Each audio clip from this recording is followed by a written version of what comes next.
My name is John, this is Mike, and this is Sala, and the purpose of this panel, which we want to kind of make a workshop toward the end, is to talk about a difficult and controversial subject, especially on the left, but to try to promote a roadmap or a starting point for better ways we can have conversations about it in more productive ways.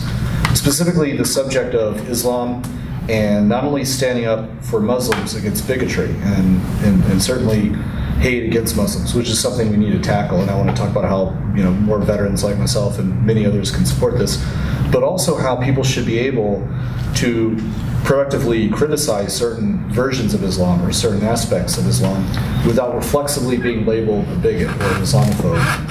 And understanding the difference between that and the actual legitimate Islamophobes and bigots that reflexively go after it. And understanding that this difference exists and that this difference is important, and we have to have the lexicon and the tools to separate criticism of ideas from bigotry against people. And this sounds easy, but it's enormously complicated in many people's political brains. We tend to bifurcate things into black and white, good and evil, and psychologists sometimes call this splitting. It's a heuristic. So people often want to see things as all good or all bad. The West is always bad, Islam can only be good.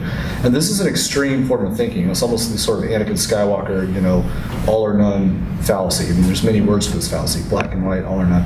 But the point is, we need more nuance in how we talk about this, and we want to try to, the goal here is not to provoke or to bash Islam or to trash anybody's ideas. It's really to show how conversations can happen. So we need to stand up for Muslims, but we also have to talk about the silent minority within Islamic societies, especially people like secularists, atheists, gays, deconverts, they call them apostates, pejoratively, in minorities like Christian, Yazidis, Zoroastrians, and others, and women as well. And how do we stand with human dignity above identity politics, but still recognize that identity is important? So, for example, there are better and worse ways to criticize the treatment of minorities within Islam. There are many bigoted ways on the right to do that, but we can't be silent about it either. So we want to just show examples of how this is possible. So what I want to do is just my background real quick, and then these guys will introduce themselves. I was in the military for a while, special operations, speak Arabic and a number of other languages. So language, culture, and applied anthropology, which I did for the Pentagon program in Afghanistan. I've been to Iraq twice, I've been to Africa. So I look for ways to build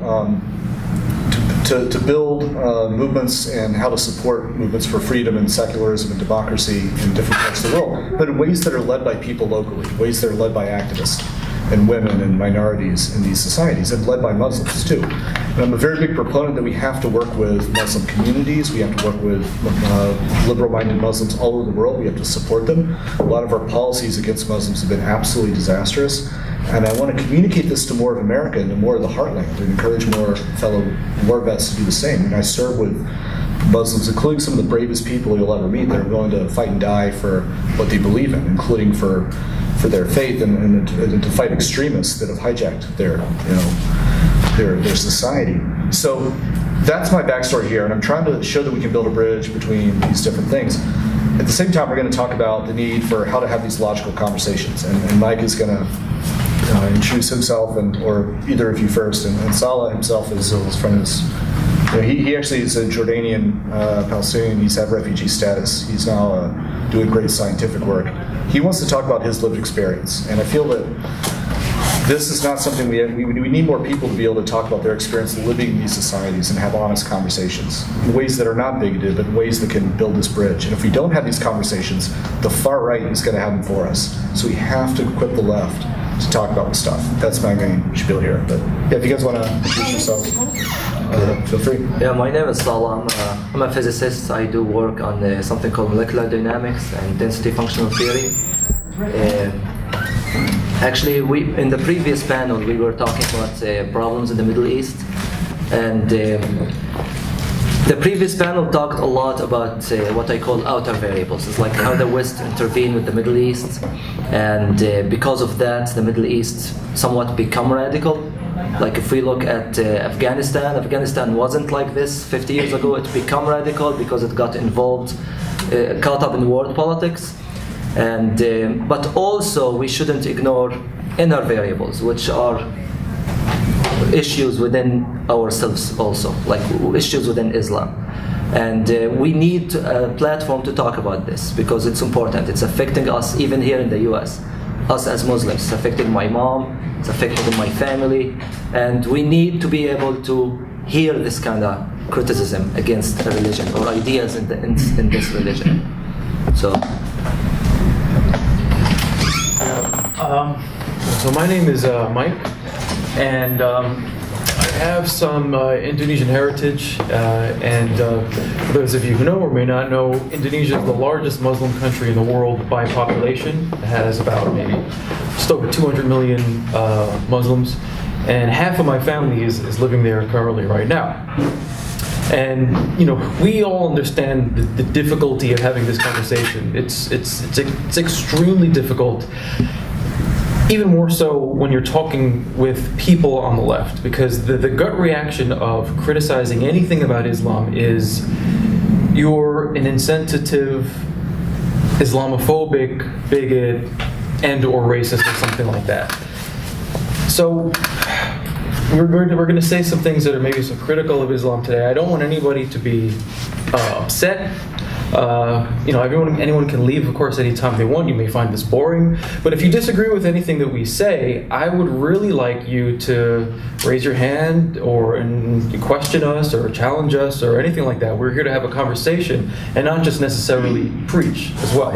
Yeah. So it seems to me that part of the difficulty of having this conversation is you have several different, I'm on the left, you have several different kinds of liberal attitudes towards any criticism of Islam. On the one hand, you have a subset of liberals who say there is nothing genuine to really criticize about Islam. All the problems that do exist in the Islamic world are entirely due to foreign policy, politics, economics, socio-status, discrimination, or what have you. You have another subset of liberals who say, who really tell me kind of in private when no one is around, they say, look, yes, we acknowledge that there are some serious issues that need to be raised going on in the Islamic world, but when we're speaking publicly, we should never criticize that, because if we do so, it'll fuel the far right, the alt-right, and give them a voice. So they'll say, yes, we acknowledge there are some legitimate criticisms of Islam, some of which are being said by the right. But we should never say that publicly, because if you do so, you'll fuel the far right. So in our public faces, we should act as if there are no legitimate criticisms of Islam and act as if the problems are foreign policy and economic and socio-related issues. And then you have another subset of liberals who agree that there are issues going on in Islam and you should publicly criticize them. So you have this kind of spectrum, and everyone exists somewhere on one of those three or somewhere in between if you're on the left. And then you have the far right, who's all about criticizing Islam 24 hours a day. Some of it legitimate, some of it is indeed exaggerated racism and bigotry. And so we are generally the type of liberals who think, yes, there is legitimate criticism of Islam, and yes, we need to speak about it, not just privately, but publicly, and that there is a way to do so without being an anti-Muslim bigot.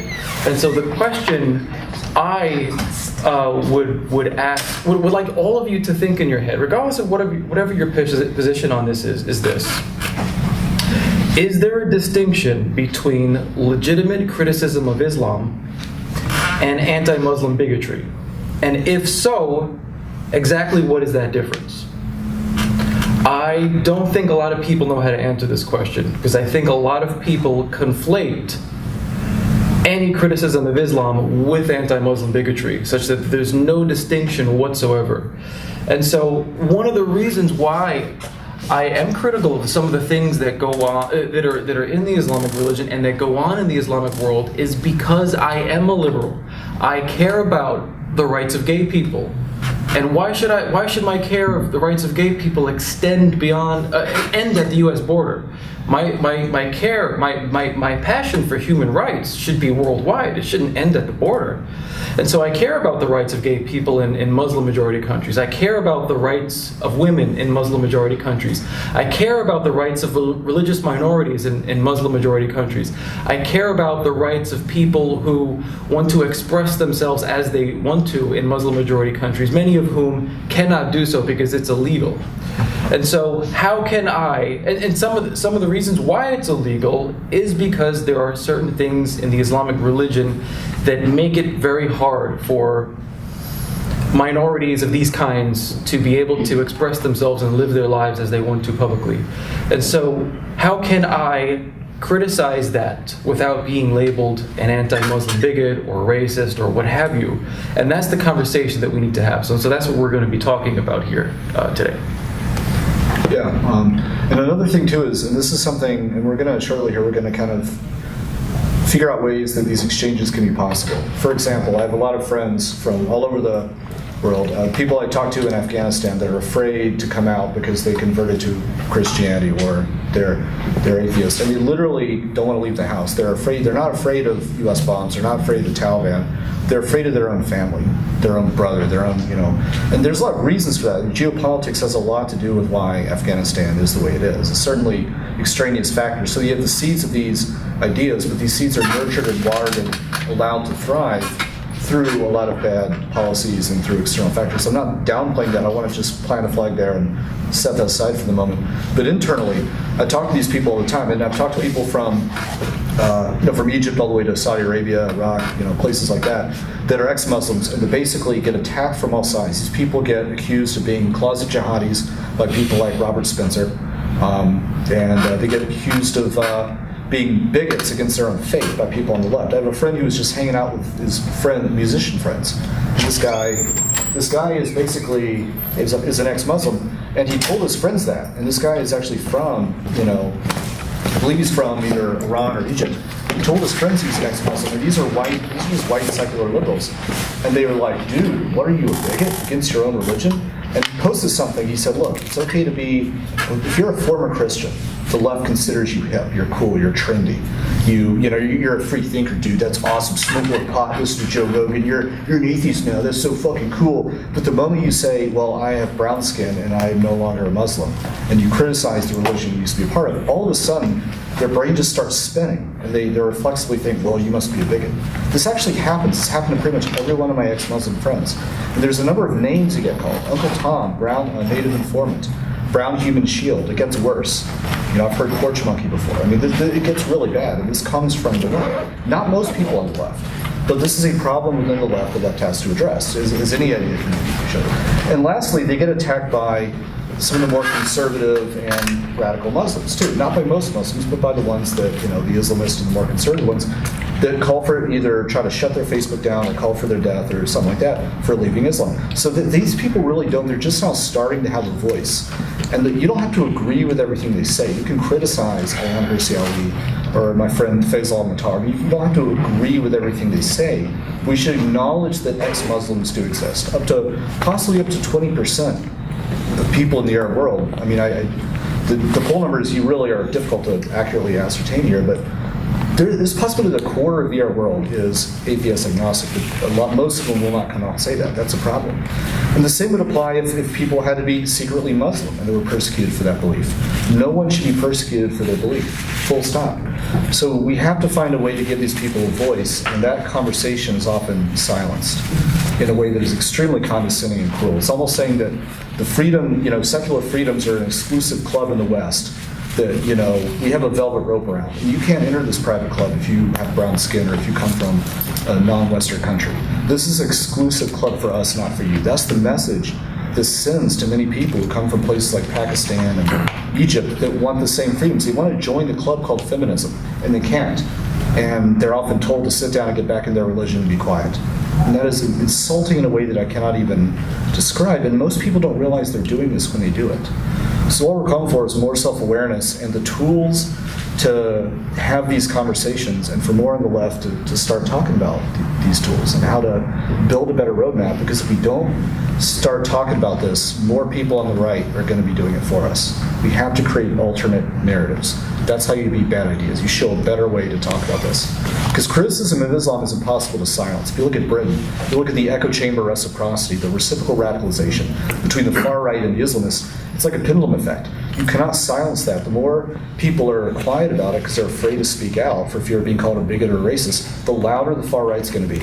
You have things like the English Defense League and these movements. Then you have Islamists shouting at each other. Most people are in the middle. Most Muslims and most Britons are in between these two extremes.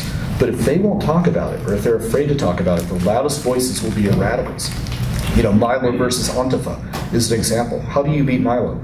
It's simple. You create an alternate space on campus where people can have these hard conversations. We don't have that. We're currently working on that project, starting at places like NYU, right? But if we don't create this alternate narrative, we don't create spaces where people can talk about this freely and equip them with the tools to do so and the lexicon to do so, we're going to hand the conversation over to extremists on both sides. We can't have that. So what are your thoughts on that? What I fear is that there are some people who kind of acknowledge what you're trying to say, but their attitude will be like, look, the level of complexity to have this conversation and the level of nuance that it requires is such that your average person can't handle it. And so practically what we're going to have to do is simply go the route of never criticizing Islam. Because the fear by a lot of people on the left is that once you allow any criticism of Islam to be tolerated, then it's just going to be a slippery slope down to right-wing fascism. Right. And so you have to put a dam to prevent every single drop from going on. Right. Because if you allow one little crack in the dam, the whole thing is going to go, and we're going to go down the road towards the alt-right being powered around in the U.S. and around Europe and many other parts of the West. And so, I disagree with that, but I can understand where that's coming from. I can understand that kind of slippery slope argument and the level of complexity it has to take this kind of conversation, because not many people are equipped to be able to say anything critical about what's going on in the Islamic world without making that kind of necessary technical detail to say, look, by the way, I'm not against, I'm not for foreign wars, I'm not for U.S. intervention there, I'm not a Republican, I'm not a right-wing person, I'm liberal on, here's my liberal credentials, shebang. But I do have some criticisms with going on in the world. There are a lot of people who just they can't handle that, or they don't know how to approach that kind of thing. And even people who do know how to approach that, they recognize that many other people don't know how to handle that kind of conversation. And so what they do as a result say, look, I get it, but as a tactical move, we should just not criticize Islam because we don't want to give any voice to the far right at all. Do you have a question? I'm just curious, right at this point, do you think this is a different dynamic than criticizing any oppressed minority group in society where, just to use the example, white progressive allies wouldn't do that because for the same reasons they would be seen as being bigots or playing into the hands of bigots or racists? And then there's also the extreme example of the left defending foreign regimes where there are all kinds of human rights problems, but they're left regimes, so we don't want to, play into the right-wing hand. Sandinistas, or going back even further, Stalinists supporting, the CP in the Soviet Union. Yeah. Is this something particular to this? Sort of. I think it's the black and white thinking. Yeah. Well, I think people on the left are much more comfortable supporting leftist regimes, of course, because they don't get the kind of pushback by other people on the left. But if someone on the left criticizes, let's say, the Saudi government for what it does to women or gay people, or Afghanistan or Pakistan doing basically the same things, there's going to be a larger amount of pushback by other people on the left to say, hey, and especially if the person is white, there's going to be a larger pushback to say, hey, look, you're a white, relatively privileged American. You have no business criticizing the internal affairs of countries where the vast majority of people are brown, or everybody's brown. There was just a panel discussion here on foreign policy in Islam, Very good one too, yeah. very good one. And there was a guy from Alternate. He's a white American guy, left-leaning. And he says, look, it's not my place as a white American male to criticize the theological differences between Sunnis and Shias going on in the Middle East right now, or any kind of sectarian or Islamic disagreements.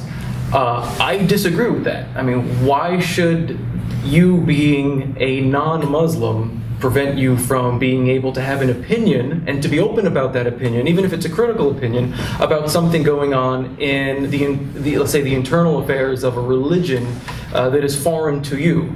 I mean, I think someone from the Middle East is perfectly within their right to criticize internal affairs of America or Christianity or Judaism or anything like that. I mean, we should be allowed socially. I mean, of course, legally, people have the right to do so. I mean, I'm talking about, do people socially, are we going to socially, as people, allow the people from outside groups to proceed to criticize foreign countries or the foreign affairs of other countries or other religions that are not a part of? Yeah, I think we can dig deeper into that too, because there is some legitimate caution to exercise when talking about these, the platitudes, these different disagreements within other cultures. So as someone, I've been all over the world, been to like 4 continents, over, dozens of countries. I still will never know what it's like to be someone who lives in Yemen or to be an Iraqi. Like, I don't have that lived experience. So there is some good caution behind that. I think there is a way to criticize certain things, but it requires more care and caution. And we can go into that more, certainly. But why do you hate Islam? No, seriously. Ben Affleck has to be part of this conversation. I was going to use that as a model. I call it the Ben Affleck toolkit. Yes, so I introduced him to address the gentleman's question. There seems to be kind of an unspoken agreement among white male progressives that we can only criticize our demographic. And insofar as you criticize any other demographic, right, then it's, that's off the table. So the first criticism Ben Affleck levied against Sam Harris was in the form of a question. Are you the person who is... well, he asked him if you know that, are you the codified doctrine of Islam? And, the assumption was automatically that as a white male, he couldn't know Arabic, he couldn't have studied the religion in any way that allowed him to have an understanding of it that would give him the tools to be able to criticize it as a doctrine. And, as they said, I'm not going to be too descriptive, but ideas are essentially what we are criticizing. And Sam Harris has a statement at one point in a totally different moment in time where he says that demographics should have nothing to do with critical thinking. Is that if we're doing critical thinking, who we are as people should be relatively separate from I think that. the analogy uses, as a parent with autism, you can't tell me that vaccines don't cause autism, whereas that's a fallacy. The fact that you're a parent with a child with autism, as much as that matters in terms of our inner experience and empathy, that doesn't mean that you're more likely to be epistemologically correct about autism being caused by vaccinations. Yeah, it's an emotional association that people tend to... I don't want to make it seem like it's an individual thing, because clearly it's an ideological thing. They anchor your argument to who you are. Yes. Say that's separately connected to who you are. Yes. Which is a fallacy. Yes. I think there are instances, obviously, in which a person's identity, i.e. their experiences with a religion or in a body that experiences particular types of marginalization, discrimination, give them insight that another person's insight does not have. But I think that's put a little bit too far above other things. But the point I really want to make is that essentially a point that a lot of conservatives make about moderate Muslims is that, you guys need to stand up to terrorists because it's your, it is your people essentially. You're both Muslims, it's your religious doctrine, so you have to be the one to stand up. I actually think that that's a relatively good idea for secular progressive critics of Islam to spend more time. It's kind of a twofold reason why I think this is the case. Spend more time criticizing genuine bigots of Islam. because there's plenty of footage on YouTube of Republican voters being at these rallies, saying things about Muslims, about literally all Muslims. About Muslims, they say. Yeah, Muslims. about Muslims, these Muslims, blah, blah. Yeah. So I think, one, it would be the righteous thing to do to join in the fight against actual Islamophobia. Oh, yeah. Two, it would, and this is kind of where it splits on into two again, it would demonstrate to people, here's what actual Islamophobia looks like. And it would also demonstrate we are not these people because we are criticizing these people. And now you can see what it looks like when we are criticizing aspects of a doctrine, essentially to open up the floor for secular Muslims or apostate Muslims to also criticize the doctrine. I've seen it for a long time. That would accomplish two things. One, the right would, certain people on the right or conservatives would separate themselves from legitimate bigots. I mean, that schism has to happen within the right. It is long overdue. Secondly, that would enable that space for secular freedom-based movements, led both by Muslims and by non-Muslims, to have breathing space to water and grow. And I know, if you want to talk more about this, people come from these parts of the world and they try to start these conversations and they get called names by both Muslims and white people. Well, yeah, I mean, so the part of the problem is that if the idea is going to be, well, if you're non-Muslim or if you're a Westerner and you can't criticize anything going on in Islam, then the assumption there is that if you are a Muslim, then you can. However, there is still, even from within Islam and even by some people in the West, who prevent people who are Muslim or who are from the Middle East from criticizing Islam. So it's almost as if both doors are closed. You cannot be a Westerner, especially a white Westerner, and criticize anything going on in the Islamic world. And you cannot be a brown-skinned Muslim or former Muslim and criticize anything going on in the Islamic world, because even then you're a racist or you're a secret neocon in disguise. And so both doors are closed. And then who can criticize any of the things going on in Islam? If you've closed both doors, then there will be no criticism of anything going on in the Islamic world. And what you do is you therefore only give a voice to, one, the extremists, and some of the liberal Muslims who deny that there's really any problem going on, that it's all foreign policy and economics and stuff like that. And so the solution to the problem never gets pointed out, or the actual problem never gets pointed out, and the solutions to the problem don't come out either. I want to say something very important. What happened to the women's movement? Like, I feel in the last few years the women's movement have been hijacked. Like, women don't talk about how women in Islam are mistreated. This is a real thing. If you disagree, please tell me how. Like, I know a lot of people on the left disagree with that. They don't think women in Islam are being mistreated, but I think they are. You can. I think a lot of women don't think they're mistreated. This has been, when we've had discussions about it, with people in the school where my daughter teaches in England. Many of the girls start wearing niqab, or they start coming to school in abayas. She teaches 16 to 19-year-olds, and they feel that it's an expression of themselves, and they're finding themselves, and so on. Of course, wearing the scarf. Of course, it's a personal choice. But there's other things that are also there that we can talk about. Well, some women are wearing the niqab out of a personal choice. Right. Some women are doing it because their family is pressuring to it, and they want to keep their father and brother happy. True, yeah. Some women are doing it because they're forced by law. So it's a whole thing, and you can never really know the internal mindset of a woman. Why is she wearing? She can say, "I'm doing it out of personal choice," but she may also have a situation where if she doesn't wear it, her father may beat her up. That's a possibility. Right. So what's really going on inside of her? Is she doing it out of her personal choice, or is she doing it out of family pressure? I mean, who knows? I'm gonna say something personal here. How do you fight it? I mean, in England, you have enormous numbers of, particularly Bangladeshis and Pakistanis who come over, who don't want their daughters to go to school, and they try to keep them out of school as much as possible. And they'll send them back to Pakistan for a year or so the government doesn't know that they're in the country, all this kind of thing. How does one fight that? Well, there's a couple of things we can do. One is that the U.S., for example, does a far better job than Europe at assimilating immigrants. So you have a much higher, you don't have the really poor immigrants from Asia. I think our immigrants are pretty poor. Right? Not any more or less poor than your average immigrant in the UK or Germany.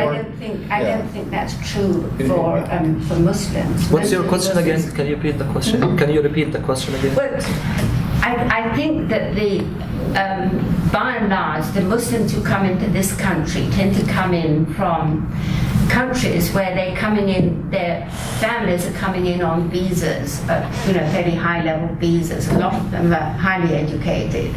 In Europe, in France and in England particularly, you have really poor people who've been coming in since 1945 anyway. And they're extremely poor, and they're trying to maintain their same culture.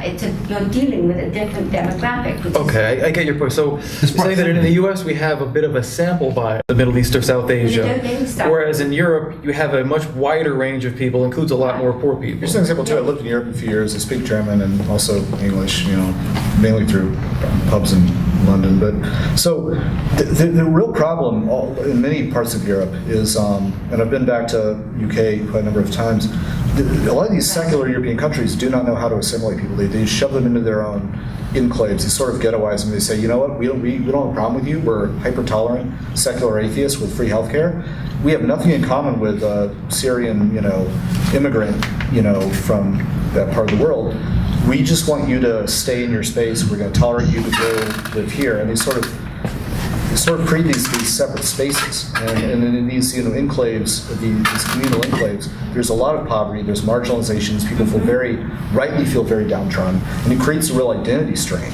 And then that creates a haven for radicalization. And this is something that I've talked to a lot of counter-extremism think tanks and counter-terrorist operatives about is you have to work with these Muslim communities. It becomes very hard when they see this black and white sort of there's a gray zone of coexistence where they say we want to be Muslim but we also want to be part of the West. But when they feel that zone is smaller and smaller, they feel like their identity is in conflict with the West. It's very difficult, and you add on layers of poverty and marginalization.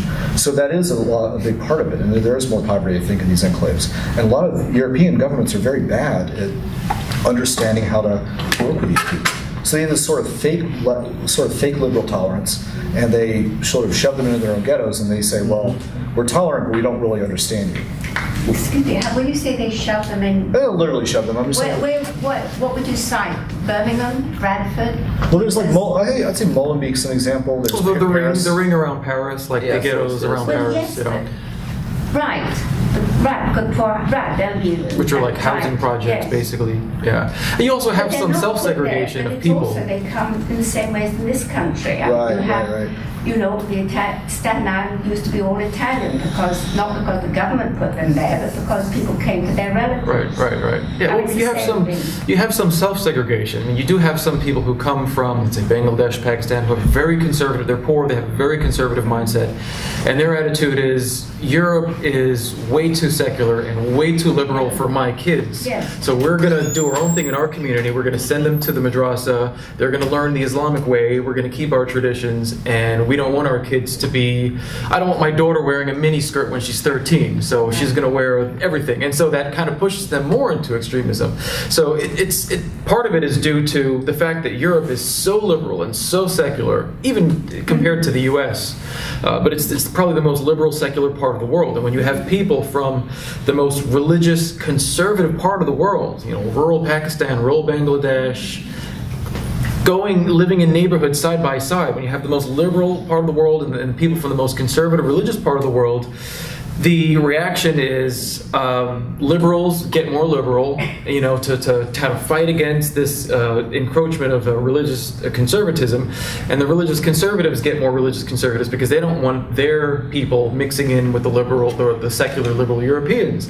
So you kind of have this perfect storm of of problems. And if poverty and the lack of jobs is fueling some of this self-segregation or this imposed segregation, we have an even worse perfect storm coming up in the next 10 to 15 years, because automation is going to get rid of a lot of the low-level paying jobs that people are going to be able to do all over the industrialized world first, and then it's going to spread everywhere.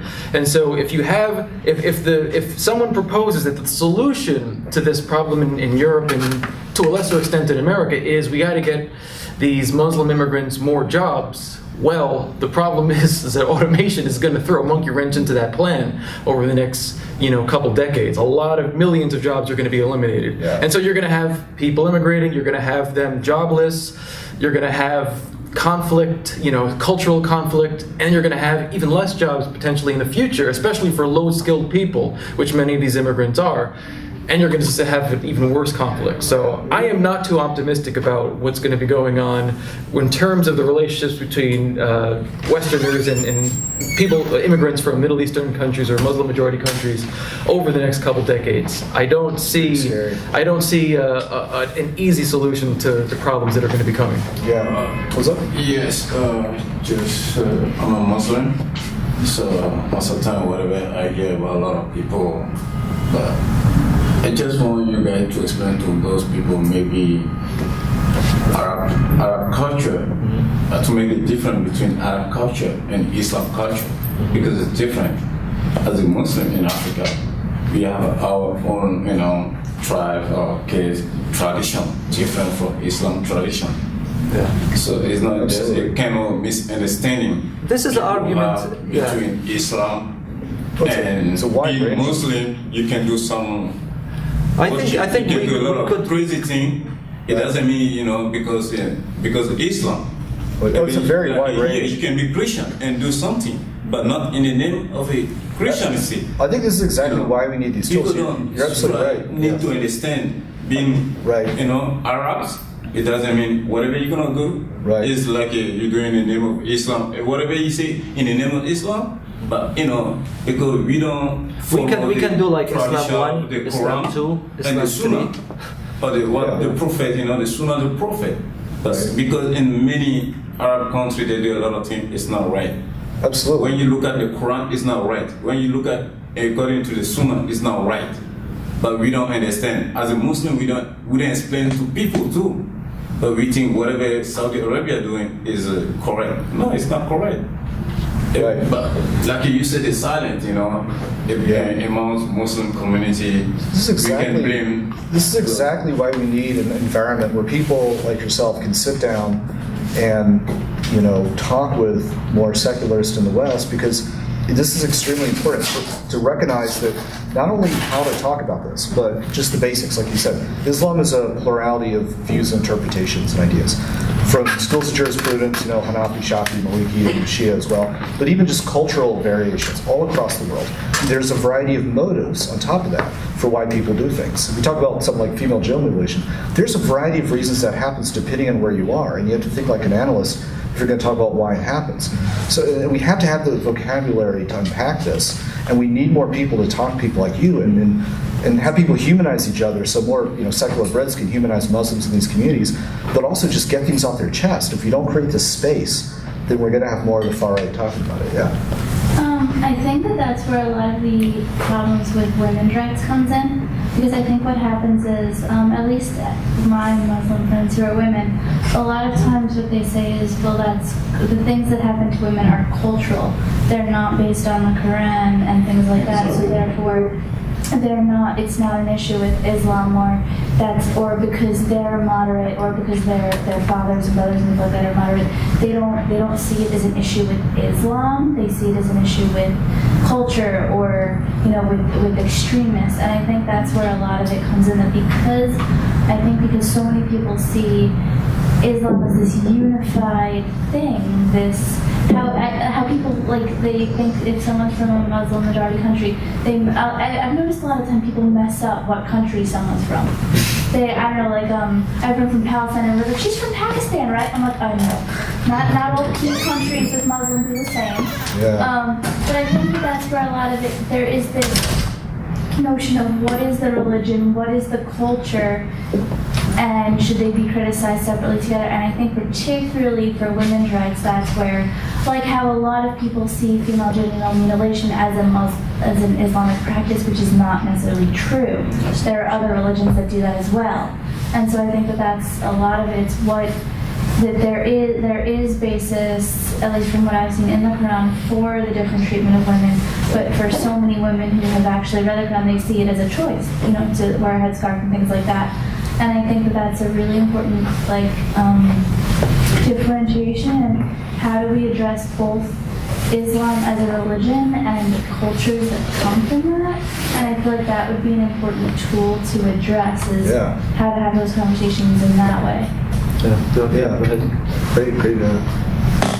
Yeah, sure. Go on. Yeah, I think the question I have to ask kind of touches a little bit the last 2 or 3 questions. I mean, if I could make a suggestion about your comment, I feel like it's just like the period. The thing that you said is like 1,000% valid, but it's like the period at the end of that, where it's like, okay, now we're not going to talk about this problem because it's not the real Islam. And it's sort of like, it's actually a really important point to make, but then when it's like, okay, so then that's over, let's change the topic, then nobody really addresses like, okay, but this is spreading, it's spread throughout a lot of Muslim majority countries, so what's going on, you know? And that, I think that also relates to what you were saying about, or you guys are talking about hijab and niqab and stuff like that, is that, like it's not, maybe it's in addition to the importance of thinking about an individual woman's motivation or something, there's also just mass patterns you can look at that are not about individuals. And when I think about that, it's like, so I have friends from some Muslim countries who express worry when they go out in public and everybody, when they go out shopping, all the women are wearing this kind of hijab that is an Arabic one that they associate with Arabs, but it's not the traditional headscarf of their country, and they don't think about it like, oh, they're trying to bring in a different culture. That doesn't bother them. What they're thinking is, oh, this is a new political movement, that it's sort of related to the political orientation of our government towards, for example, Saudi or other Arab governments that's like different than, you see what I mean? Where it's like you could see that of like, oh, this is interesting that if you went to this country in the 1980s, these women all wearing very different kind of headgear. And then as their country political situation changes, I'm just like... It's like shifting forms of political expression. The Middle East was very, looked a lot more Western back in the 50s, 60s, and 70s. Then when the Islamic revolutions happened in the late 70s, they started going much more towards kind of like some kind of sectarian, more strict interpretation of foreign religion. I mean, there is technically, to someone's point, there's technically nothing in the Quran that says specifically women must cover their hair, for example. It's women have to be decent, but it doesn't go into detail about what that is, and so that's left up to the interpretation of the sect or the imam or the country or the leader or whatever. So, so you have the strictest Saudi interpretations of it where women's eyes have to even be covered, and then you have more looser interpretations where it's some variation of that towards a more Western dress. It's like discussing the ending of Donnie Darko. There's no one, I know I talked too much, but can I finish the question that I had? Sure. I know it's because it relates to what the guy with the really good T-shirt and the video was talking about. Because that's what I walked in about, sort of the thing of like kind of blaming moderate Muslims, like, oh, you're not doing enough against extremism. And I guess my question is, I don't know about the political forces struggling like materially on the ground in a lot of countries, let alone a lot of Muslim majority or countries. And so I guess my question is there something kind of idealistic about that, I guess, like Sam Harris type point of view? Like if most Muslims who are not, therefore not extremists, right, because they're mainstream Muslims, if they were able to do these things, it would be coming into conflict, probably through social movements with like Yeah. local elites in their countries who are involved with other elites in the Islamic world who do promote terrorism. And so it's almost like you're saying, Yeah. do this, but somehow magically do it without a social movement. And if you do the social movement, it's going to be violence, and we're probably not going to support you. Probably the West won't support I'm you. actually writing a book on this. Do you know what I mean? Like, I'm writing a so book. I'm asking This is about really that. hard. I'm writing a book on this. It's extremely difficult. These bottom-up movements and the space for freedom or discussion about secular freedoms is reconcilable with cultures across the Islamic world, led by Muslims as well as non-Muslims. Very difficult. I want to get to you real quick, Yeto, but I want to return to that too. No, I just want to make a comment. He said that it's nothing in the Quran said that a woman should cover her head. But Allah subhanahu wa ta'ala says in the Quran that we should obey the sunnah of the Prophet Muhammad sallallahu alaihi wasallam. And the Prophet said that we should cover our heads, male or female, you know, have your head covers. And I just want to say something too about the extremists, what they said about extreme Islam. To me, I feel I'm Muslim. This day and time, every Muslim should be an extremist. I believe. Now I'm going to say this for this.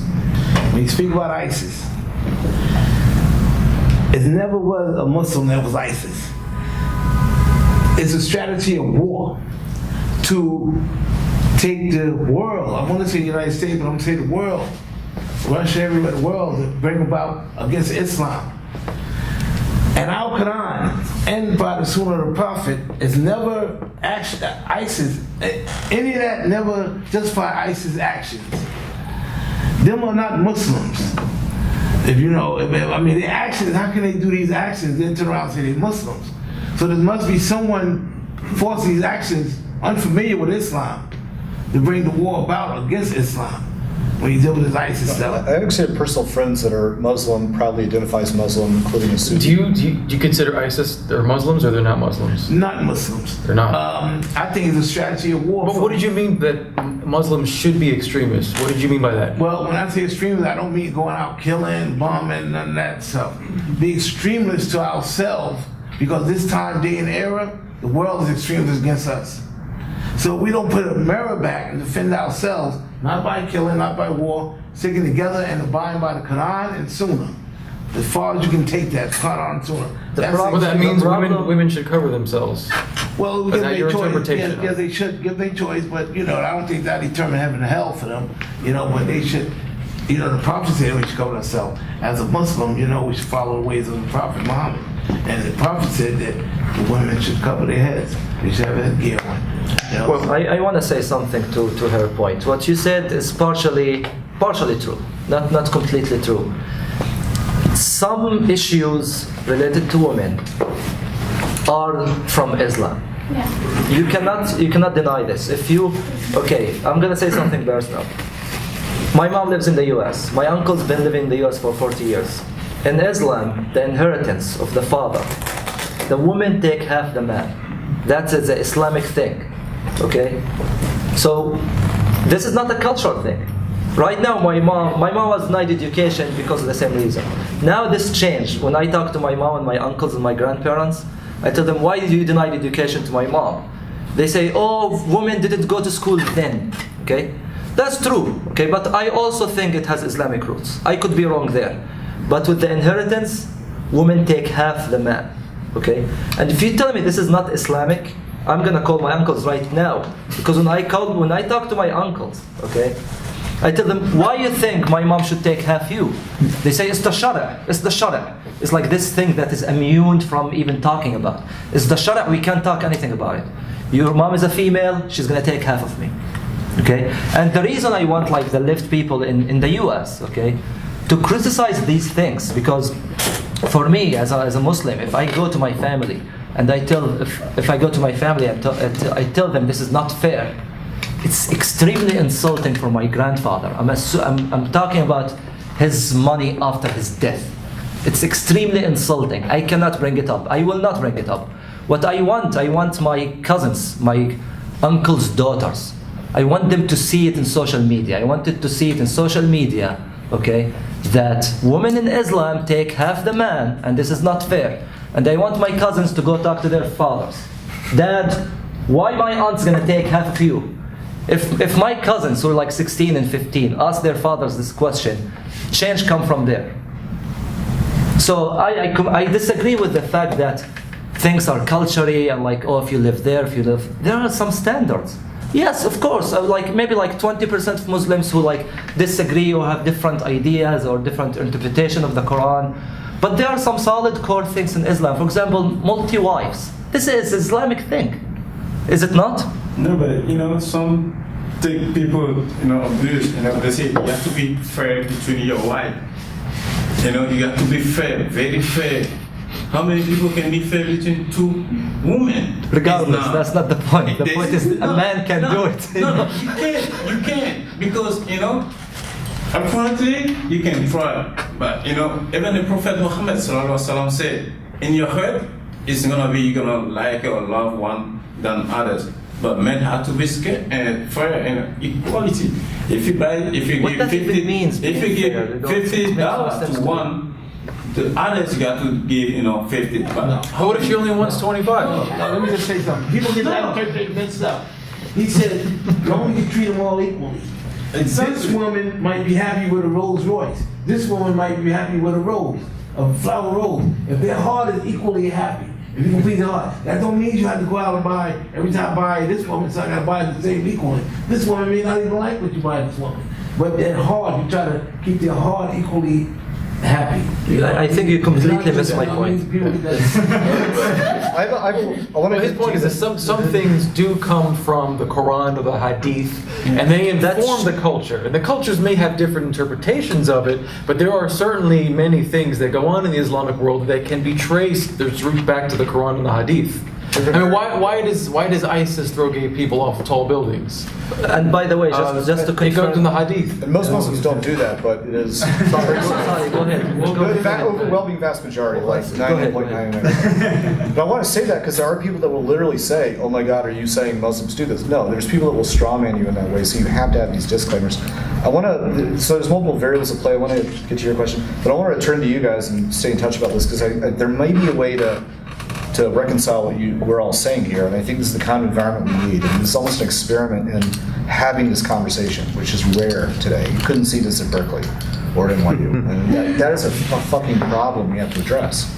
No, go ahead. It is. It is. No, this is actually a really interesting conversation. Obviously, we all think so. But I was going to say, obviously, this is about how to foster bridges in conversations, and I think education is really huge. I think there are a lot of people who it's really interesting to hear people talk about what is Islamic versus what is Arab. I think education is where it all starts, basically, is where a better understanding, because that is what breaks down stereotypes. Absolutely. And a lot of this is fostered by, a lot of the bigotry, anti-Muslim bigotry, is fostered by stereotypes. I also would argue that a lot of this any extremist thinking is overly emotional. It's not a balance of rational and emotional. I think wise thinking is a balance of emotional and rational together, because emotions are a part of our world. I mean, generally to say emotional thinking is sort of looked down upon, but it's very important to consider people's emotions because we all have emotions. And so I think extremists, certainly in this country, I think a lot of what you're seeing on the right is a reaction to what you're seeing on the left. And anger separates people when they disagree about something. And so you have a situation where there are problems in Islam, as you guys acknowledge. And I think it's frustrating for a lot of people on the right when they feel like people on the left are not acknowledging those problems that they see and they feel are hurting the country. So I actually think another problem that you guys touched upon, as you said, like when you were Berkeley, is that a lot of people on, quote, the left in this country have had an incredibly emotional reaction, and this is not a statement about that there are specific positions on issues, but in terms of the way they're approaching like political activism, I think there's a lot of anger on both sides. but certainly the left has had a very strong reaction to Trump, and you were talking about black and white thinking. Black and white thinking is emotional thinking, and when you think emotionally, you make decisions that are not as good as they would be when you're thinking in a more wise-minded or balanced way. So I think a lot of the anti-Muslim bigotry is actually probably, a lot of it, not all of it, is probably anger at the left misdirected at Muslims because they're frustrated that the left is not acknowledging it. So they're easier targets. Sort of an echo chamber reciprocity, they call Possibly, it. yes. They've been studying this increasingly through research and Yeah. Like a neuropsychology. whipping boy. Yeah. In a way. Is that what you mean? Like the Arabs, Muslims are being a whipping boy of. Just two quick things. First, in relation to what I said earlier, because I don't think I said it very well. I wasn't saying that like I thought that it was the culture and not the religion. What I was saying was I think that's a lot of the justification that moderate Muslims use. At least the people I've talked to, they say, oh, like, well, that's not what the religion says. And I think that that relates to the issue with the left, that I can't necessarily always say that, because if I say that they're using that as an excuse when it's not true, that I'm politically incorrect, or I'm not creating a safe space, or I should have given a trigger warning before I said that, or something like that. And I think that that's, what I was trying to say was, I think that's where a lot of the issues for women come from, is a lack of acknowledgement of the fact that it stems from the religion and not the culture. And that it's not necessarily, sometimes it's culture, but most of the time it is a religion, but that people blame the culture as a way to not take responsibility for their religion's issues, particularly regarding women, and that's what I was trying to say about that. Okay. And I think that that's where a lot of the kind of political correctness stuff comes in, because in most places you really can't say that, because you're just insulting Muslims. In my family, when we get into religion debates, this Which is idea, very often, I think. It's often. That's like an interesting holiday. This idea of it's not something with Islam, it's something with sub like culture, or it's been used, in my opinion, I could be wrong, it's been used to silence people like me. You know, it's because, like, okay, let's say it's not Islam, it's a cultural thing. Okay, well, let's talk about the culture then. If there's something wrong happening in the culture, let's go there. But then what's going to happen? They're going to go subculture, like, and then like at some point you're going to reach individuals, and then we're going to have to take 1 billion per person, treat them individually, which is cannot be. We cannot do it. Okay. Right. This whole idea of oh no, this is like a different interpretation of the Quran. It's how I can explain this? Like, I'm with it because I think it's going to help and not hurt. For example, I will give an analogy of evolution. Okay, Muslims don't believe in evolution, but not all of them. They start to believe in evolution. Okay, not because they said the Quran is wrong. Okay, because the Quran said we all came from Adam and Eve. Okay, and there is no evolution. Okay, Muslims right now start to believe in evolution not because the Quran is wrong, because they start changing their interpretation of the Quran. I'm all for it. If there is something against women or against gays in the Quran that we know, it says, one second, we know it says like death penalty for gays, okay? If Muslims want to say the Quran is not wrong, but we need to change its interpretation, I'm for it. Okay, let's change its interpretation, because it's gonna help. Like now the scientific community in Islam, they're changing their interpretation of the Quran when it comes to evolution, because they wanna accept it. If we can go to this direction, I'm all for it. So if anybody who's gonna come and open the Quran and read a verse that says, a woman's testimony in the court is worth half a man's testimony, okay?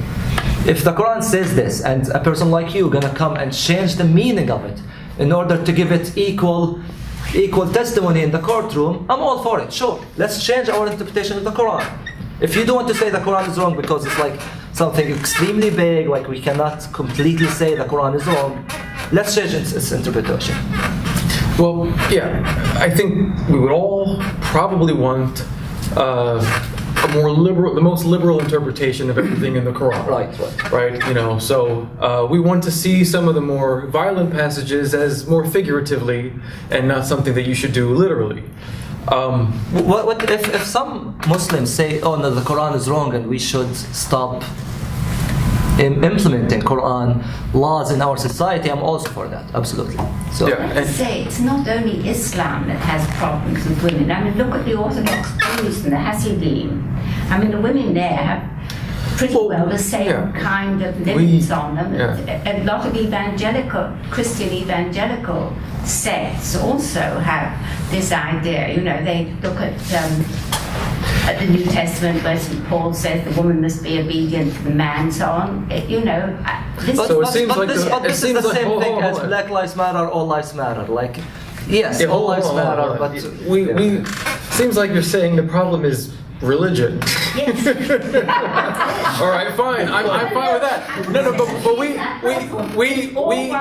we acknowledge that other religions are sexist and homophobic and all those other things too. But remember, this talk is about Islam, so we're not really going to. and it's the most relevant, by the way. It's the Yeah. most relevant. Right now, it's the most relevant.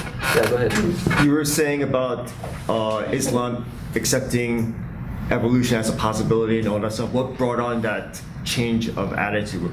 What prompted it? Was the internet? Was it pressure from the outside world? It probably has to do with the Combination of all internet. I those would things. say I don't know, but I know like a lot of my friends and family. Like I grew up in Jordan, and they still in Jordan. Right now, they're saying it's actually funny. They're saying Quran not only for evolution, it actually proved it. they say that. So I'm fine. Okay, sure. Like I want science to evolve, and sure, you know. Yeah, we're So- hey, if that's your it was basically interpretation of the internet, Quran, then basically we're all for the that. media, TV, whatever you say. Internet, science, you cannot really hide science. Science will. Well, it's been hidden for a really long time. But I'm just saying that from my perception, with the internet, in the 90s it was kind of like an iffy area, but then, of course, the last 10, 15 years, and then you see so much change, so much social change happening at the same time. Even stuff that's non-religion related or non-Islam related, but other religion things. Well, I think that the preponderance of evidence for something like evolution, and the fact that in academia, you know, in order to be taken serious, if you come out as if you're a professor or you're an open creationist who believe that we descended from Adam and Eve 6,000 years ago, and anywhere in academia in any Western country, you're pretty much going to be laughed out of the room. And I think a lot of people in the Islamic world see the writing on the wall, and they know that they can't maintain that kind of strict Adam and Eve creationist literalism anymore in order to be taken seriously. And so they're like, look, we need to reinterpret how we're reading the Quran in order to make it compatible with modern science. But who makes these determinations? It's an The evolutionary. people make those It's an determinations. It's a gradual Different thing. individuals, It's a gradual thing. sects, maybe professors, maybe imams make those things. Al-Azhar University in Egypt. Oh, yeah. It has to do a lot with this. Like Al-Azhar University, I would say 10 years ago, they said hijab is not part of Islam. I think that was a great improvement, okay, because like they thought it's a part of Islam, and Isn't that just a cultural thing to look like the Virgin Mary kind of thing? but I think at the end, everything, because Islam is something very deeply emotional in the hearts of people. It's easier for them to say, "Oh, we understood it wrong and change this way." I think a lot of things gonna go this direction. Okay. For example, like beating the woman. There's a verse in the Quran that says you can beat. It's the words فَأَضْرُبُهُنْ. It's written there. It's 434, right? They reinterpret that to say, you know, give her a talking to, or Yes. Sure. A metaphorical beating. Reorganize the religion. I'm all for it. You know, actually, when I talk to people who are against that, because there are still Muslims against reinterpreted the Quran. Okay. Fundamentalists. Well, I think one thing is we need to create. We need to find ways that people can proudly retain their Muslim identity and live as Muslims, and not feel that their identity is threatened, while still existing in a secular society and allowing for secular freedoms. We have to find ways these two things can coexist. Well, that's how there are Christians who are doing that.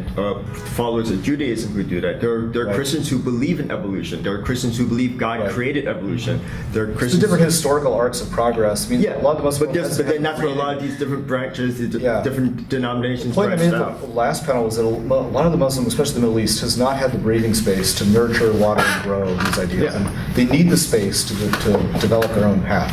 And I really do have faith in that process through the exchange of ideas, but we really haven't been given the space in which to do that. And one thing that prohibits the spreading of ideas, I would say, is too much political correctness. So some political correctness, some basic sensitivity towards different people, minorities, genders, sexuality is good. But think about this for a moment, and this is where I see some hypocrisy among the left, who are, political correctness people types. So you have, for example, most people at this forum would be self-identified feminists in one way, shape, or form, however you interpret that. And a very popular argument in contemporary third wave feminism today is destroying the patriarchy that exists. But if you want to talk about the patriarchy, let's talk about the Islamic world and the Muslim majority countries. I mean, there the patriarchy is stronger perhaps than it's ever been in the West, or you'd have to go back a couple hundred years to find the equivalents in Western countries to the way the patriarchy is in many Muslim majority countries. I'm not just singling out the most extreme case of Saudi Arabia. In relatively moderate Muslim majority countries like Indonesia, for example, if in certain parts of Indonesia, if women want to get a police job, they have to have a virginity test.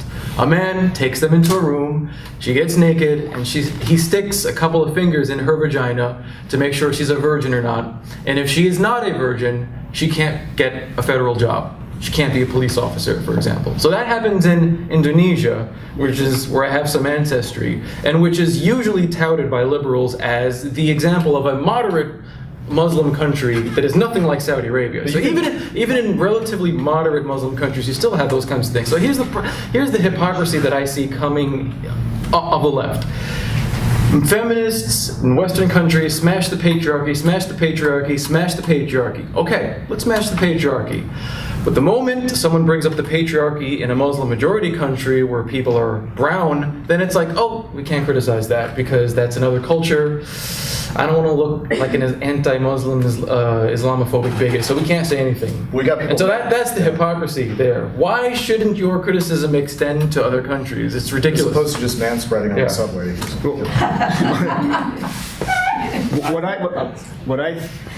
What you're saying is, a lot of people do have that fear, but it's very important how you phrase it and how you open that criticism.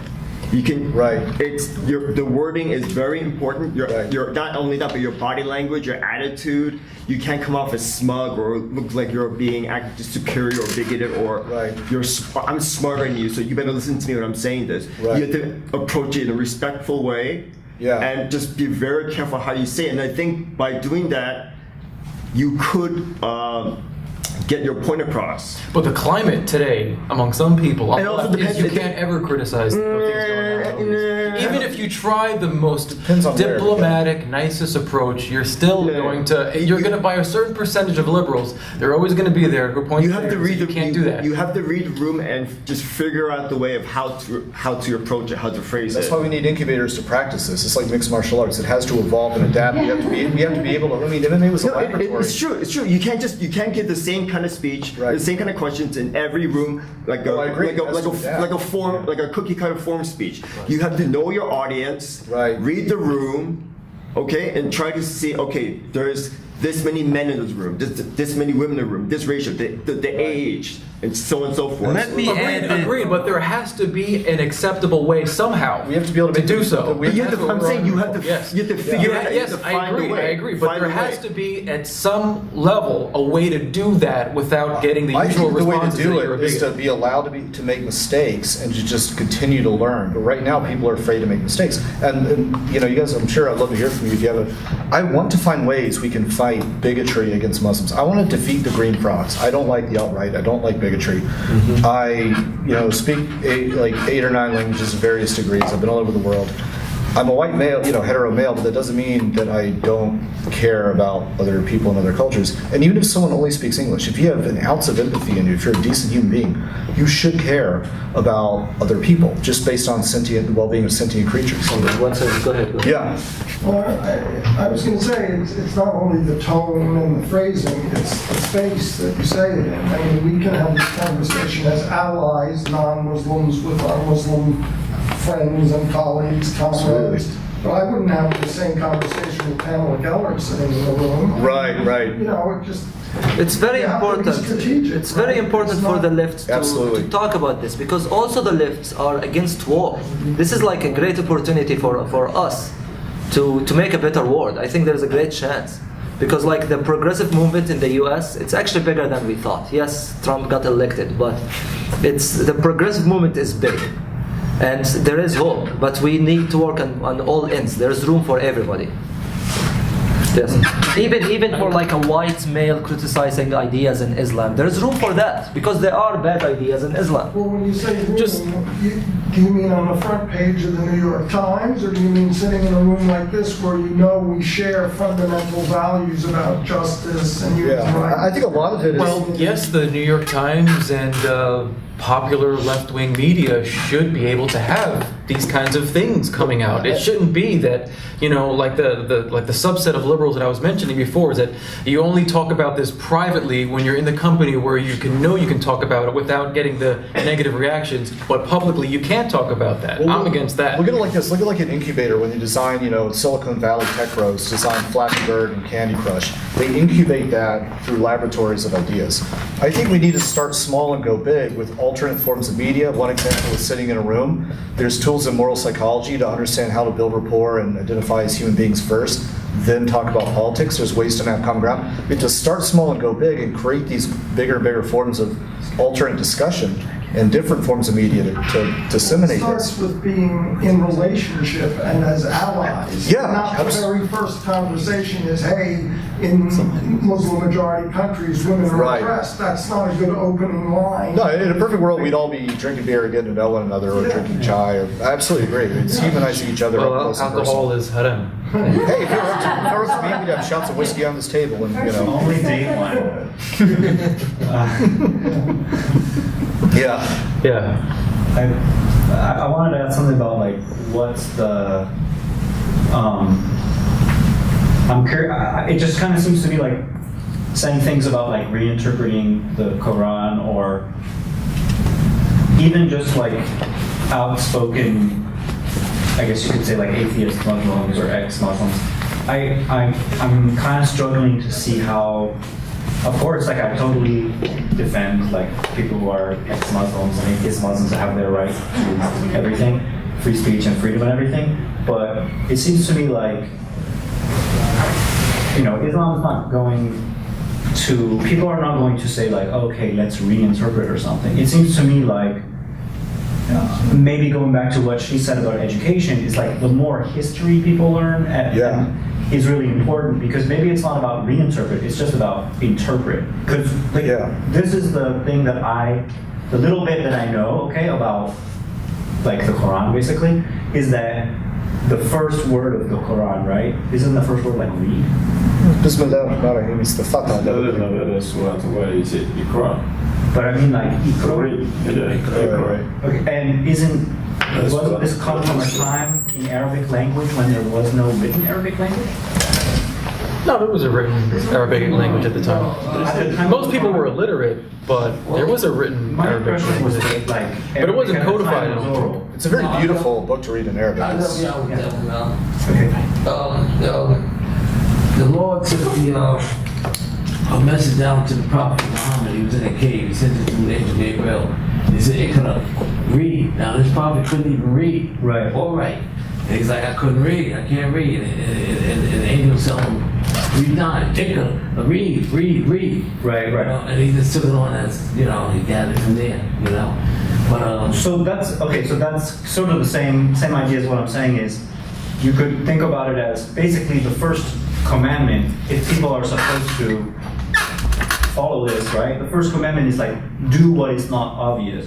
Because the guy, you know, he's in a cave and being told to do this. It's not like, oh, you know, this is normal. Like, it's like, this is not normal. Do what is not obvious. And I think a lot of the justification for like lack of debate, repression, conformity in today's Islamic world is the idea of, hey man, do you understand like what's in the Quran? Like it's right there, it's obvious, stop thinking, follow. And I guess it seems like there's there's got to be a way where there's like a theological version of what you're advocating for, where people say, wait a second, Yeah, actually, like deciding what these things are and really getting into them, this is like the whole point of this is interpretation. It isn't in doing what's just, you don't just like, it's not like a instruction manual for building a table from IKEA or something. You're supposed to like struggle with it and not.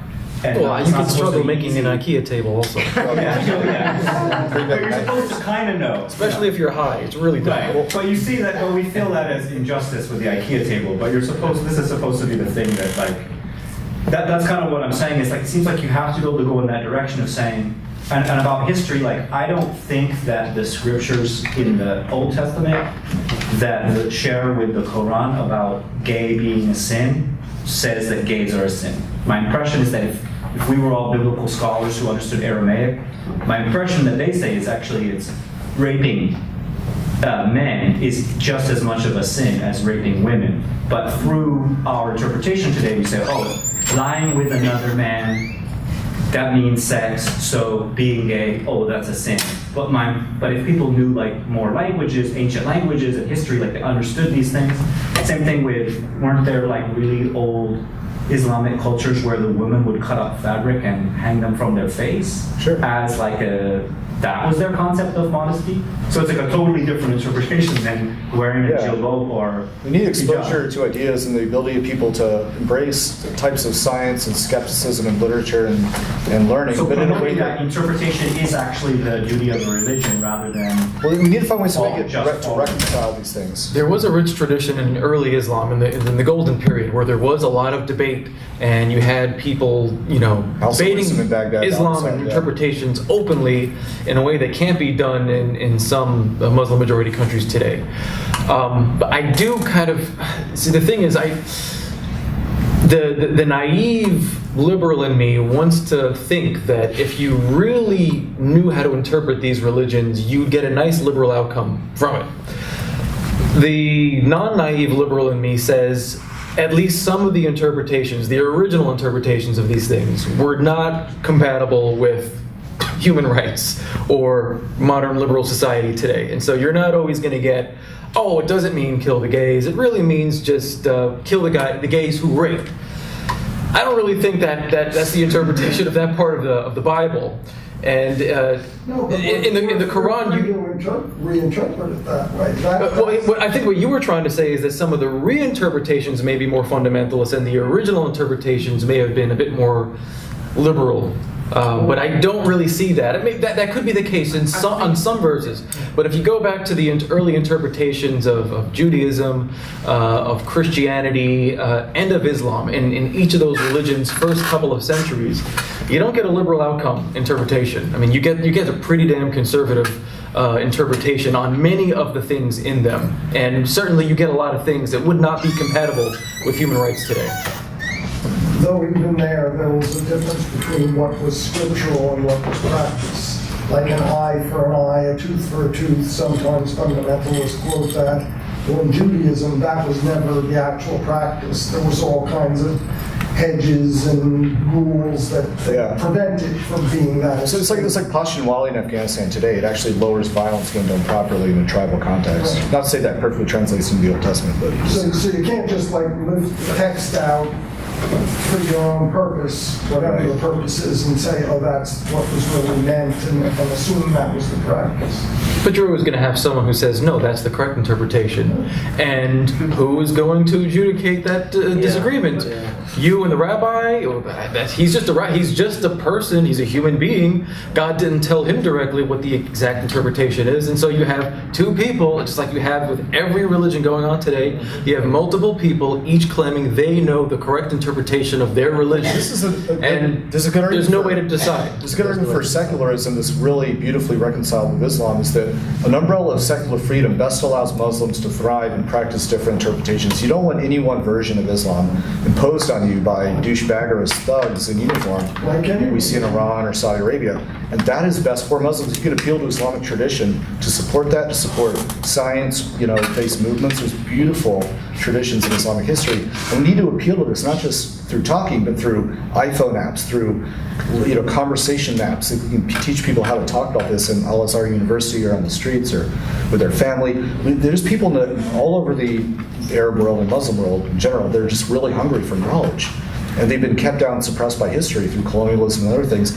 And they're hungry to break free of this. And if we help give them the tools, they'll thrive like anyone else. They're just as capable as anyone. And a lot of these, like he's talking about, there's a lot of these people that have been silenced. And they're like, we're here, and they're not acknowledged by the liberal West. And that's a problem that I think could help counter the bigotry on the right while also empowering liberal movements within Islam.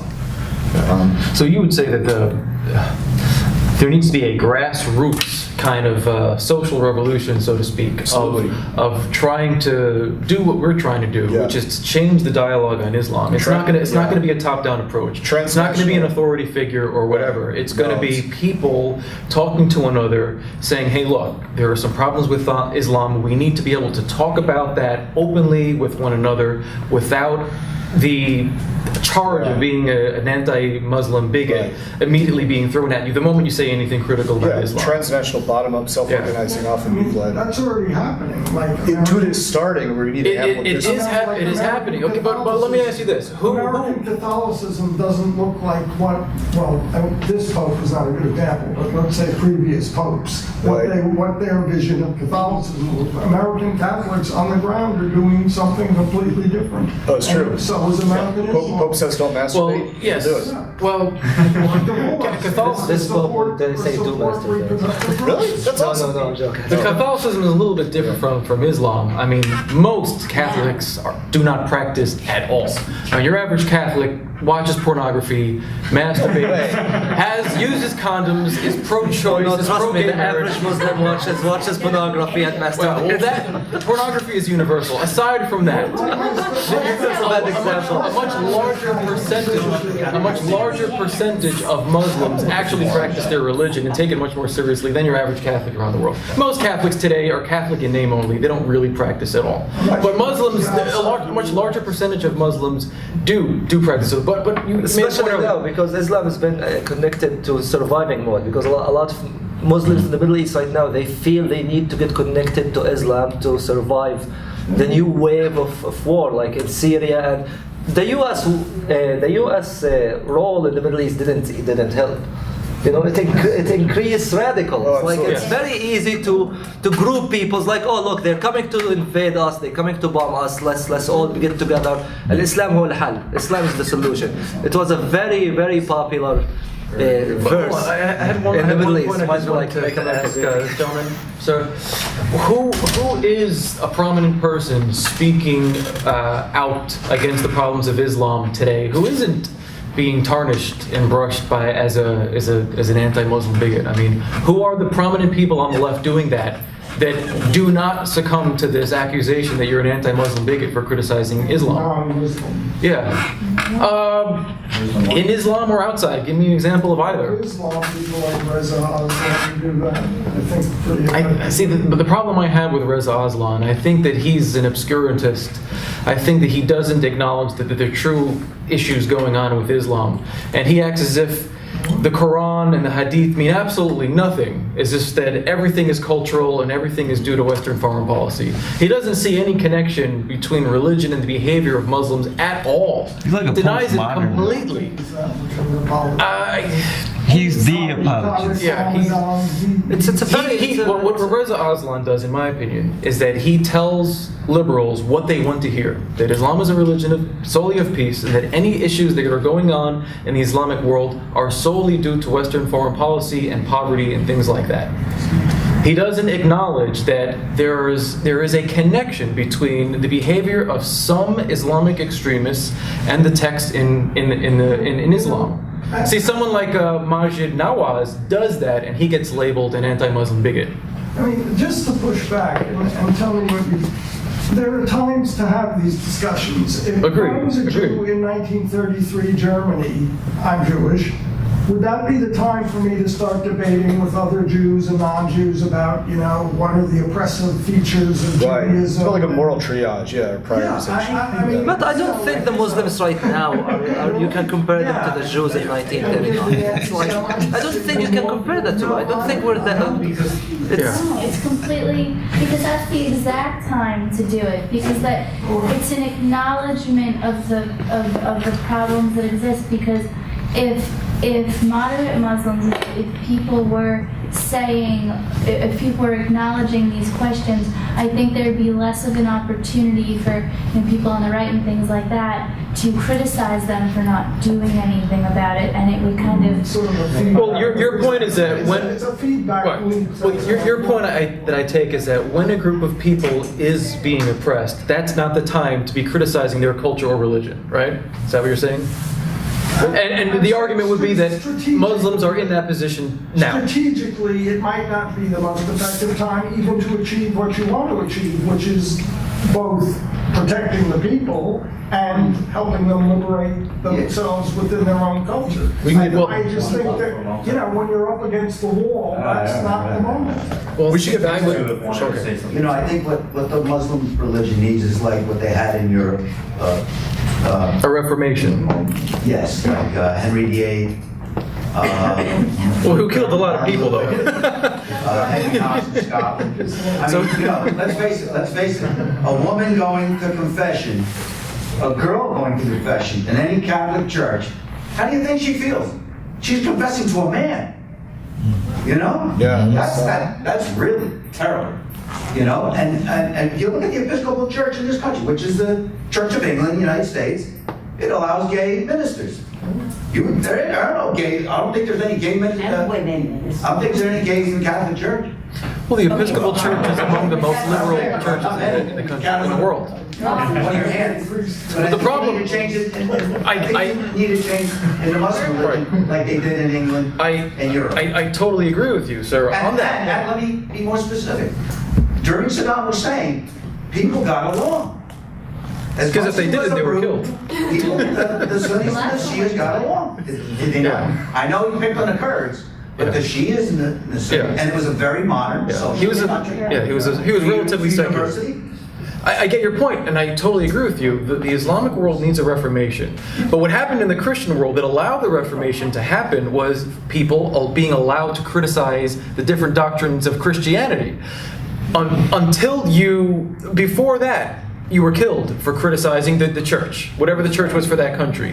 Once it became legal to criticize the church of your country or to the religion, and then when it became socially acceptable, then you began to see a reformation. Because you cannot have a reformation without people being able to openly speak about different things they disagree with about the religion. So that's what we're trying to argue for, is that the Islamic world needs that right now.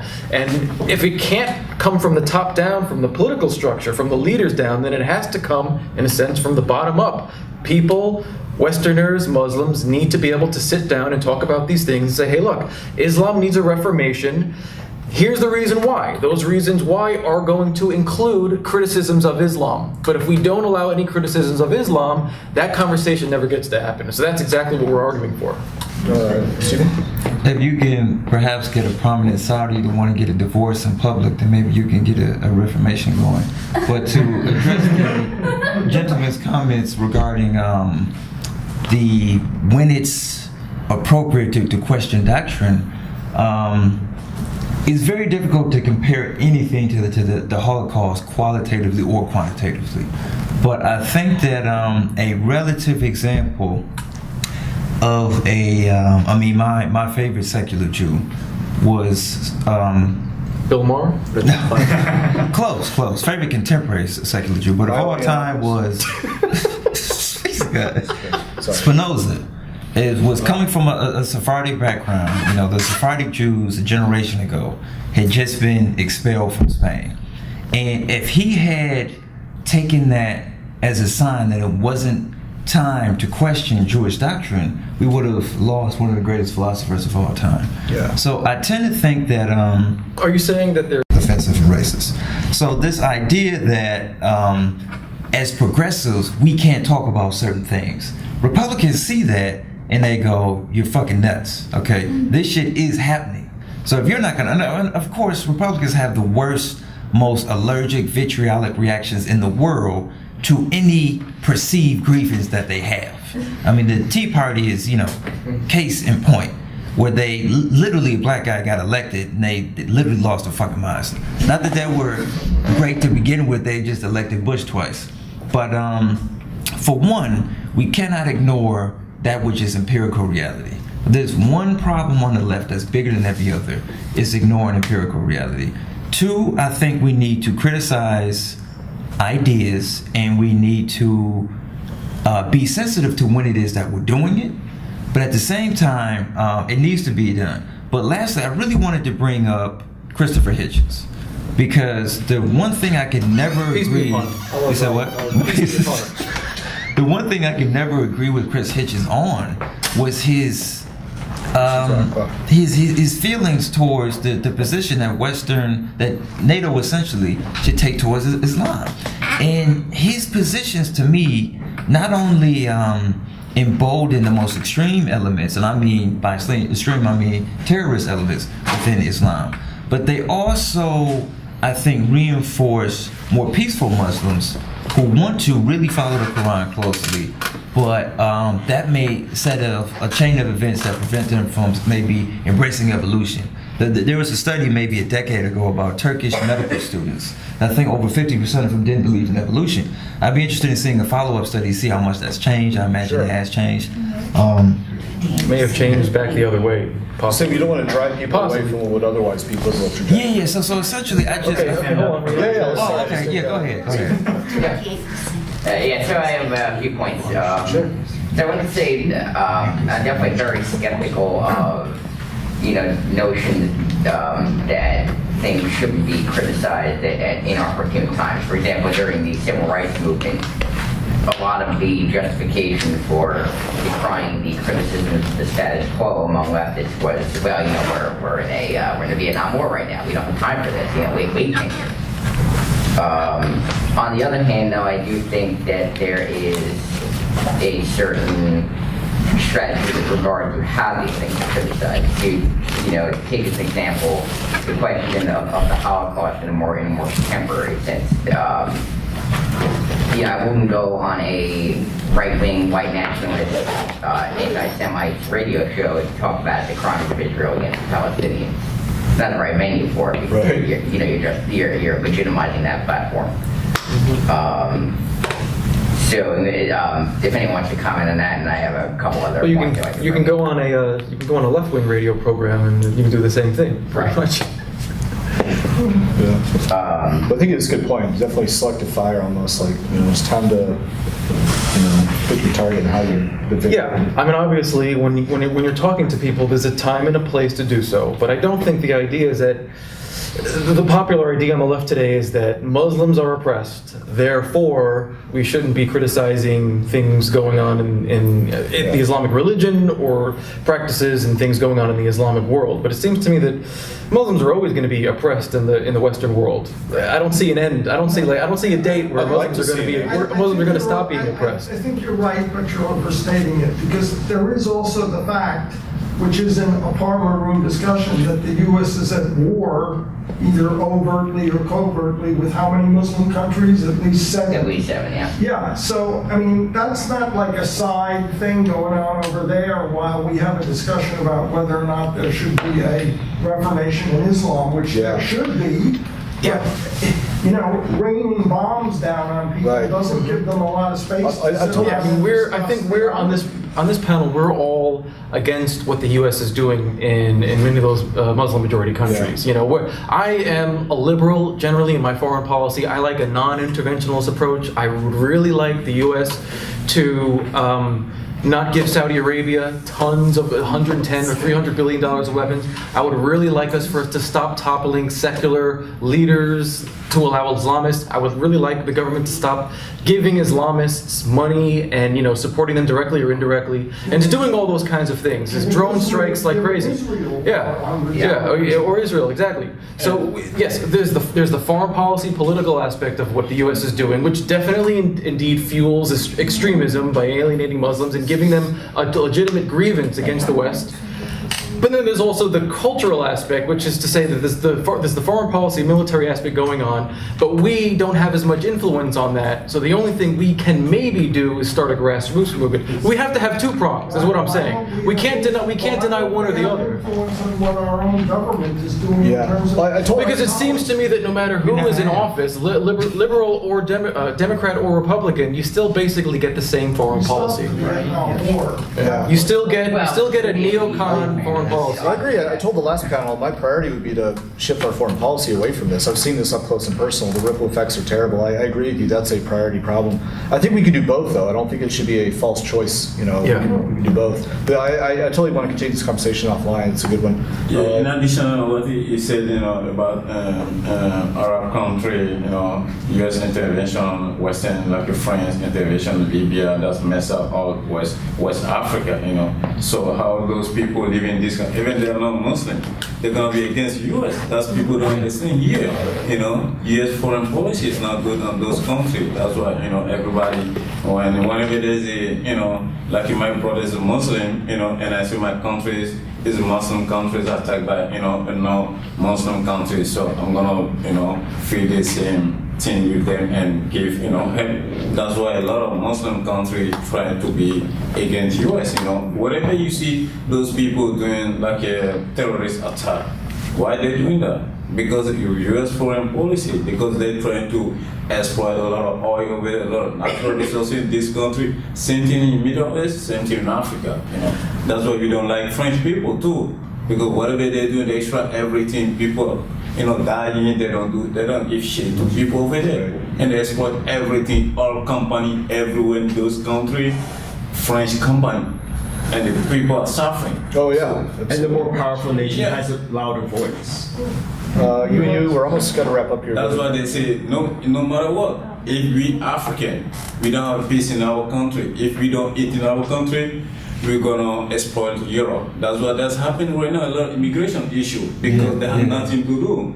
They don't eat anything. So what they gonna do? Like I remember the former president of Burkina Faso, Thomas Sankara.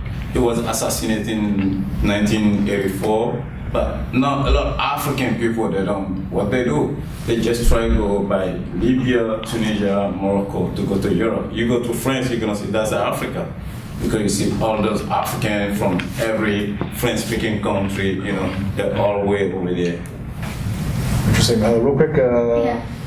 So I guess on a more practical level, I guess just in a way to consolidate things and kind of get back to what we were talking about the Reformation aspect.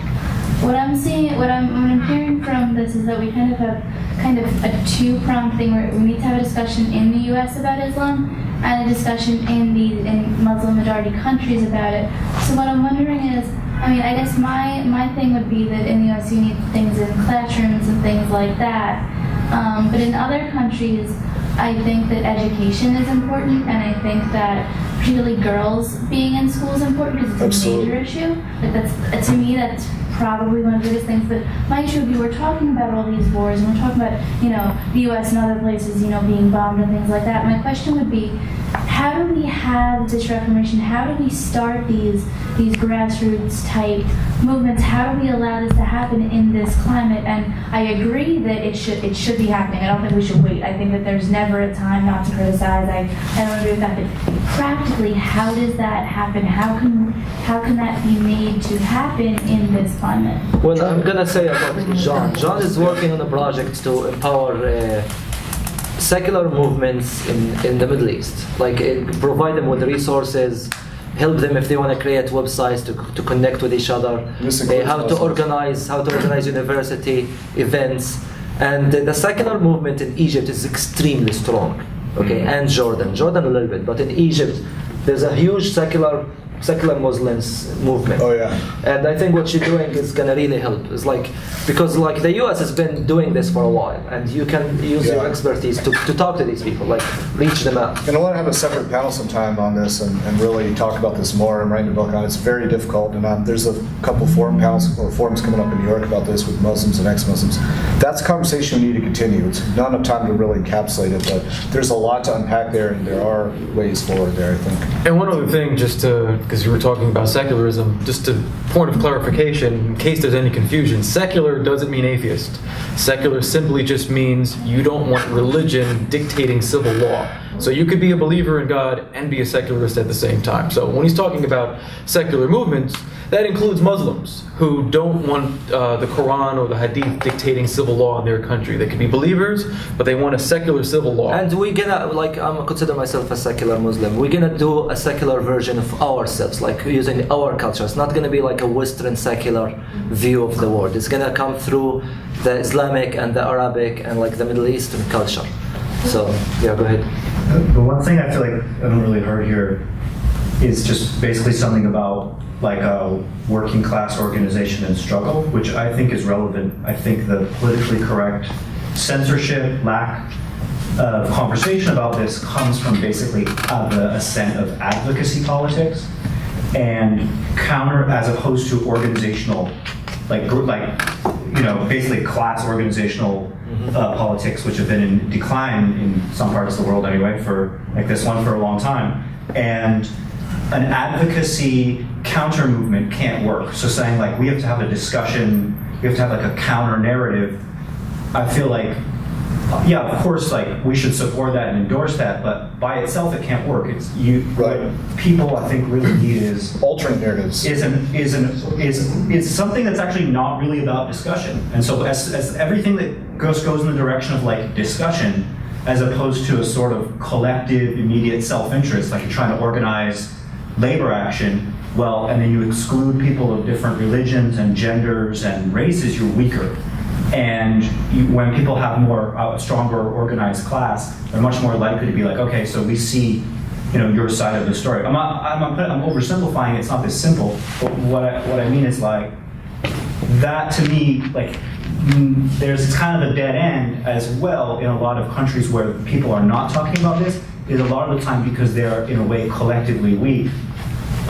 They're subject to a lot of repression. They're in a state where they don't have enough power in popular organizations to feel like they can, they can get far with it. So just being like, let's advocate in the other direction. Like let's have free speech. Let's have liberal values. In a way, it's like just going in this circle where you're just trying to fight some ideas with other better ideas. You're not producing the forces that make people have better ideas.